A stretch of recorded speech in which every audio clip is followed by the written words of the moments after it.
famombianao ny afatrao mampanatena fiainam-baovao fatramin'izao raha io tsy haiko hoe aiza ianao ampahiran-toreny masony zanakao iza tontolo izao manentsika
Mandrenesa ry olombelona rehetra miaino riponina eran-tany na olona ambony na saram-baben'ny-bahoaka na ny mpanan-karena na ny mahantra fa ilaza fahendrena amin'ny vavako ametsivetsy fahalalana amin'ny foko.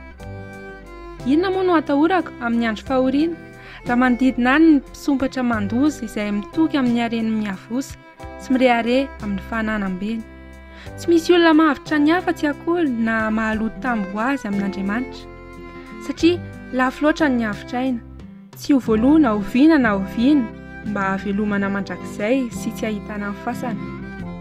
Ho tsimbin'Andriamanitra kosa ny aiko mba ho afaka amin'ny herin'ny fahafatesana satria izy Andriamanitra no handray ahy.